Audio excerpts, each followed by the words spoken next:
小米、华为、荣耀这3款第10代手环要怎么选呢？它们国博之间的一个价格分别是269、209、199。接下来我给他们来一波超全面的一个对比，看完之后你们就知道这3款手环要选哪一款了，以及哪一款是最值得买的。首先来看一下它们的外观吧。3款手环都是金属材质，但是荣耀的是亮面金属，相对来说会比较容易沾指纹。不过从厚度来看，荣耀是最薄的，其次就是华为，最后的就是小米。华为和小米都是常规的一个橡胶表带，但是荣耀可以选购更好看的一个编织表带。哦，对了，小米有一款是绿色编织表带的，但是要贵10块钱。对比起来，荣耀相对良心不少。然后我们点亮屏幕来看。从屏幕黑边来说，小米绝对是碾压另外2款的，做到窄边宽的同时，还是4边等宽。荣耀和华为的黑边都是基本差不多，都是有大黑边，功能方面都是相差无几的。我就讲一下它们有什么相互之间没有的功能点吧。小米有指南针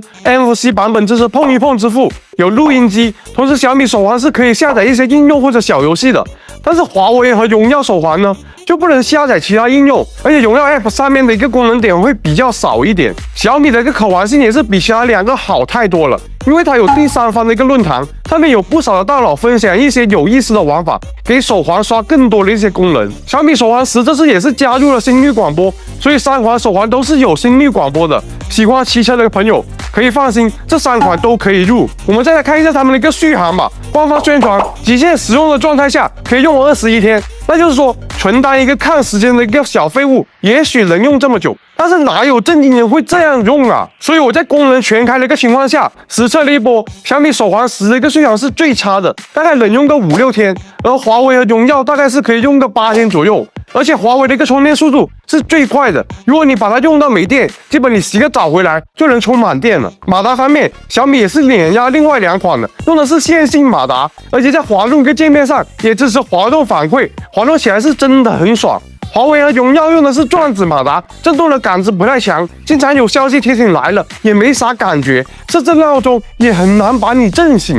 烦死了！心率检测的话，基本都是相差无几的，所以这方面就不用特别去在意哪一个更准一些。睡眠检测这个地方我要说一下，华为的个睡眠检测是比另外2款要差点意思的，总是检测我入睡的时间不太准。另外2款是没啥毛病，但是你是特别在意睡眠检测的话，建议直接忽略华为了。但是运动这一方面，华为的个数据是最准确的，基本上运动的一个误差值非常小。所以我一句话总结一下吧。如果你是特别在意颜值、可玩性的话，我建议你选小米手环10；要是你特别在意运动检测的话，你就选华为手环10；但是你特别在意价格的话，你就选择荣耀手环10。不过你还是在买之前看一下你用的是什么手机，最好选回和手机同品牌的一个手环。小米手机的话就选小米，华为手机的话就选华为。荣耀手机的话就选荣耀，虽然这3款手环里面小米是最贵的，但是从各方面来看会更加全面一点。如果给你选，你会选择贵大几十去买这个小米手环10吗？还是说省几十块钱去买其他呢？